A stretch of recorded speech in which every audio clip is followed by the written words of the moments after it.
Cine urmește?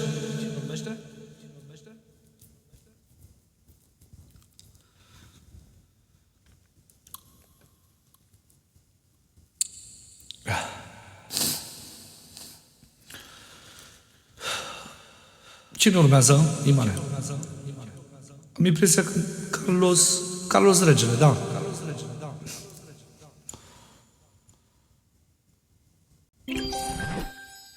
Kozak, I love you, my brother. I love you. I love you, man. Carlos Regele, de la Carlos Regele pentru scumpa lui soție și fetița lor, Ștefania. Cu drag.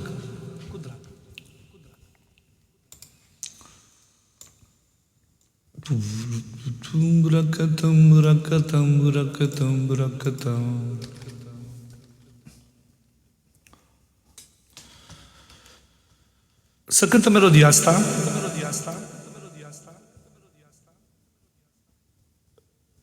De fapt, câteva cuvinte frumoase compuse pentru Carlos Regele, pentru scumpa lui soție, doamna lui, pentru doamna Maria și pentru fetița lor scumpă și dragă minunată, pentru Ștefania. Ce spun ei amândoi pentru fetița lor, pentru Ștefania?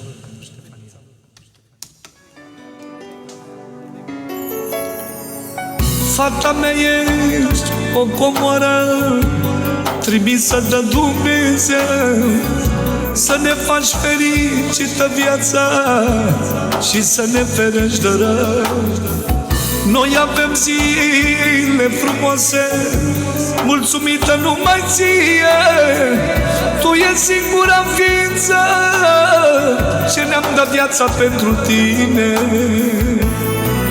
Fata mea, Ștefania, Alina de lui tata, n-aș lăsa pe nimeni să însufere fata. Ce spune și Maria, fata mea, Ștefania, Alina de lui mama, n-aș lăsa pe nimeni să ne supere fata. De la Carlos Regele și din partea soției lui Maria, pentru fetița lor, pentru Ștefania, pentru prințesa lor, pentru regina lor, pentru puterea lor, pentru ochii lor de cap.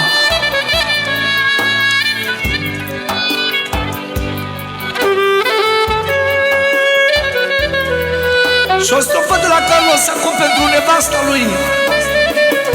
Numai nevasta n-am ajutat să trec peste toate, să rămână. Chiar dacă sunt necăjit, tot merg mai departe. Îmi dă putere de muncă nevasta și fetița mea. Cât aș fi de necăjit, mă, eu mă văd de treaba mea. Fata mea, Ștefania, alinarea lui tata, n-aș lăsa pe nimeni să ne supere fata.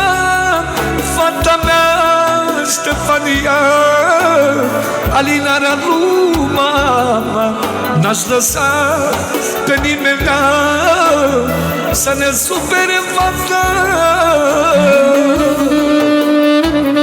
I love you, Carlos Regele, doamna lui Ana Maria și fetița lor, ochilor din cap, Ștefania. Vă mulțumesc pentru apreciere, oameni frumoși. Mai avem puțin și facem 100.000 de aprecieri. Wow! Vă mulțumesc! Sper din suflet că merit aprecierile voastre. Să rămână!